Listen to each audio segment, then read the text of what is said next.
I know this is kind of an odd time and place for me to come up with the chapter. I'm actually sitting here doing yoga. But there's a couple things I just can't seem to get out of my mind. And so I just came on to, put it out there as part of the story. So this has more to do with the progression with my stepmother. After we moved into that house, things amped up quite a bit so far as the tumultuousness of our relationship. Somehow just the spirit of me really irked her and made her feel threatened. And basically what she was doing was trying to break my spirit into something that she could handle. But I don't break. I don't break. So in the meantime, she debased, dehumanized, humiliated in ways that I can't even describe. The tone, the sarcasm, the dripping sarcasm as she spoke to me, like I literally was just, I can't even describe it. I can't even describe it.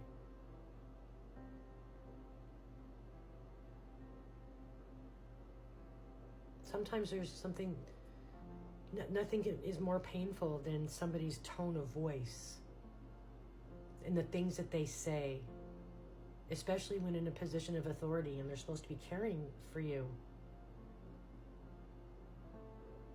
She never had to say things like, oh, you'll never amount to anything. She treated me like I was nothing. I was just there for her use and subservience.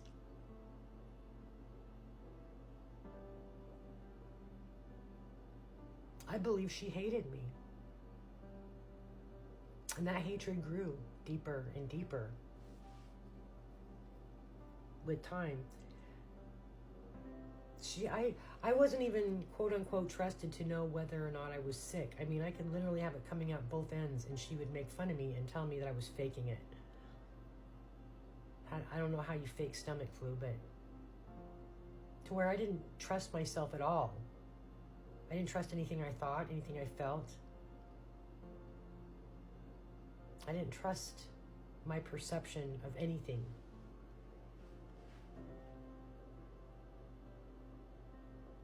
My sisters and I were the ones that worked to clean up the house and whatever else needed to be done. Mine were always the dirty jobs, like cleaning up dog poop, cleaning out poopy diapers. I wasn't trusted to hold the babies, but I was certainly employed to clean up their poop. The dirtier the job, just call Stephanie. The time that we went to Lava Hot Springs for the weekend, and our dog was kept in the basement, and she was a German Shepherd, and that was two or 3 days with the dog poop that I cleaned up from down there. I mean, literally, the worse the job was, it's like she just couldn't wait to call me in, I'm really good at cleaning up nasty jobs, though. I mean, what's really ironic is how she actually made me just really strong, very tough. She, yeah. Cynthia and I were the ones that were employed, though, for cleaning the house until the other two, the younger ones, got older, grew older.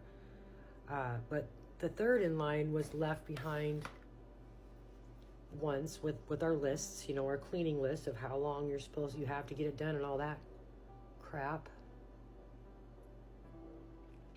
And we had a no-no go on during that particular episode of clean the house before stepmom gets home. We had a standing rule that we weren't supposed to be on the phone when she was gone for whatever reason, but of course we always were. And we ended up getting in a fight over the phone because we were busy pestering each other over each other's phone calls, what how sisters are, getting on the other phone and fucking with them while she started it, but I jumped right in,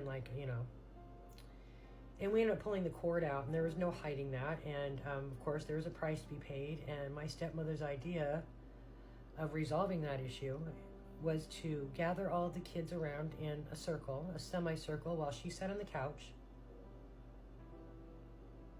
and I was in the center. Because I was the one to be punished. My sister wasn't touched over that one. When Julie decided to bring that one all down on my head for whatever reason, I think it was just another opportunity to humiliate. Because I was 12 years old. I had pubic hair. I'd been well into puberty for like 2 years. And she made me, and this is after I'd been left in charge of these kids as a babysitter. Like, I was put above them as a person of authority. And she made me pull down my pants and bend over her knee. And she hit me as hard as she could, 20 times. And I heard my brothers and sisters snickering. They thought it was funny. They didn't know what the hell was going on. They're kids. But that was what she intended.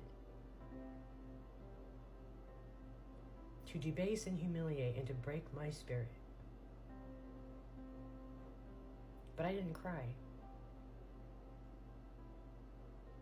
Not only did I not cry, but when I stood up, I looked her dead in her eye. And I didn't blink. And then I went into my brother's room to clean their room, because apparently that's probably what I was doing beforehand, before I was called out for my, whatever you want to call it. And it was at that point that I cracked a couple of tears, because I was humiliated. And she walked in and she saw a couple of those tears, and I completely sucked them up, just because tears were like blood in the water, and I was swimming with sharks. You didn't cry. You didn't show weakness.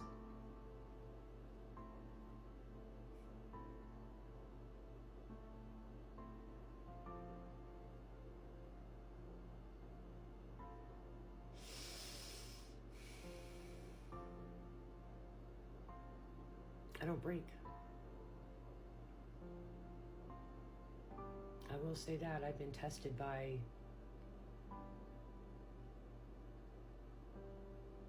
some of the strongest.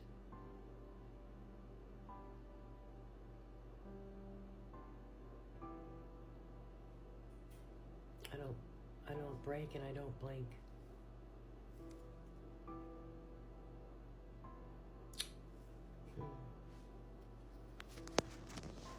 Thank you, evil stepmother, for making me the warrior I am today.